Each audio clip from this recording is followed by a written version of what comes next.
ભારતમાં ઘણા લોકો મહિનાઓ સુધી અને ક્યારેક વર્ષો સુધી કમરના દુખાવા સાથે જીવે છે. એ લોકો ફિઝિયોથેરાપી કરે છે, ગાદલું બદલે છે, પોસ્ચર સુધારે છે, પણ દુખાવો જતો નથી. મોટાભાગના લોકો માને છે કે કદાચ ડિસ્કનો પ્રોબ્લેમ હશે અથવા આર્થરાઇટિસ હશે અથવા ઉંમરનું કારણ હશે. પણ મારા ક્લિનિકમાં હું વારંવાર એક જ સચ્ચાઈ જોઈ રહ્યો છું. ઘણા દર્દીઓમાં કમરનો દુખાવો, મસલ વીકનેસ અને નર્વ સંબંધિત લક્ષણો ખાલી સ્પાઇનના રિલેટેડ નથી હોતા. મૂળ કારણ શું હોય છે? એક સાદા વિટામિનની ઉણપ. હા, એક એવી ઉણપ જે સાદા બ્લડ ટેસ્ટથી વર્ષો પહેલા શોધી શકાય એવી હતી. આજે હું તમને સમજાવીશ કે વિટામિન ડી ની ઉણપ કેવી રીતે તમારી સ્પાઇન, તમારા નર્વ્સ અને તમારા બ્રેન પર સીધી અસર કરે છે, અને સૌથી મહત્વનું કે એની માટે શું કરવું જોઈએ. નમસ્કાર મિત્રો, હું છું ડોક્ટર સંજોગ ચંદાણા, ન્યુરોસર્જન.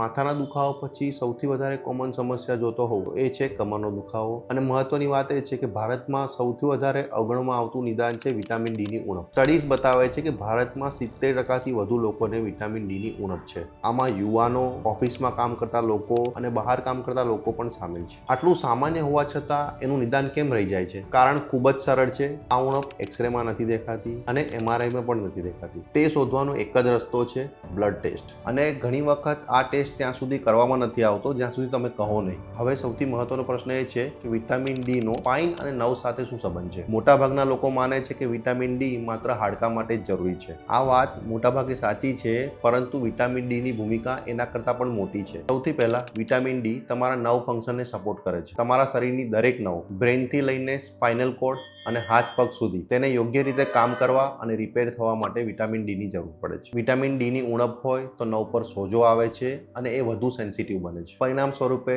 દર્દ, ઝંઝનાટી અને કમજોરી, ભલે સ્પાઇનમાં કોઈ પ્રોબ્લેમ ના હોય. બીજું, વિટામિન ડી સ્પાઇન ટિશ્યુમાં ઇન્ફ્લેમેશન ઘટાડે છે, એટલે એની ઉણપમાં મસલ કમજોર થાય છે, લિગામેન્ટ્સ નબળા પડે છે અને ડિસ્ક એટલે કે ગાદી ઈજા માટે વધુ સંવેદનશીલ બને છે. એટલા માટે નાનું કામ કર્યા પછી પણ અચાનક ભારે બેક પેઇન થઈ શકે છે. ત્રીજું, વિટામિન ડી ની અસર બ્રેઇન પર પણ થાય છે. તે આપણા મૂડ, મેમરી અને ધ્યાનને અસર કરે છે. તેથી દર્દીઓને થાક, લો મૂડ અથવા તો ધ્યાન ન લાગવાની ફરિયાદ થાય છે. પણ એક વાત સમજવી જરૂરી છે, વિટામિન ડી ની ઉણપ હંમેશા સ્પષ્ટ લક્ષણો આપતી નથી. ઘણા લોકોમાં તે ગંભીર સમસ્યા હોય છે, પણ માત્ર હળવો થાક લાગે છે. આ કારણે વર્ષો સુધી તેનું નિદાન થતું નથી. એક ઉદાહરણ સાથે સમજીએ તો 38 વર્ષની શિક્ષિકા કમરના દુખાવા સાથે આવી, જે પગમાં ફેલાતો હતો. એમઆરઆઈમાં માત્ર નાનો ડિસ્ક બલ્જ હતો અને આટલો ગંભીર દુખાવો સમજાવવા માટે પૂરતો નહોતો. ટેસ્ટમાં વિટામિન ડી લેવલ માત્ર 8 નેનોગ્રામ પર ml આવ્યું. ટ્રીટમેન્ટ માત્ર સપ્લિમેન્ટ અને સૂર્યપ્રકાશ. 3 મહિનામાં 80% સુધારો થઈ ગયો. કોઈ સર્જરી નહીં, કોઈ ઇન્જેક્શન નહીં. હવે ધ્યાન આપવાના 5 લક્ષણો: 3 મહિના કરતાં વધુ બેક પેઇન,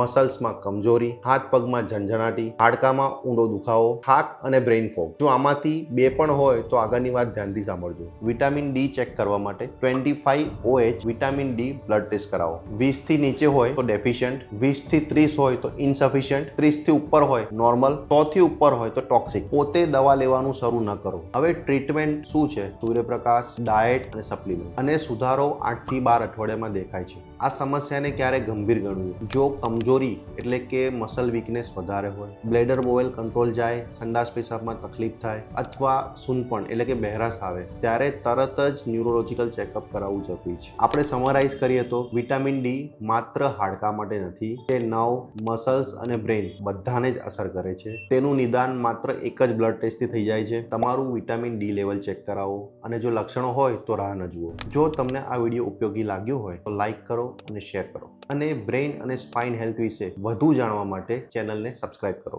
કારણ કે સમયસર મળેલી માહિતી જીવન બચાવી શકે છે.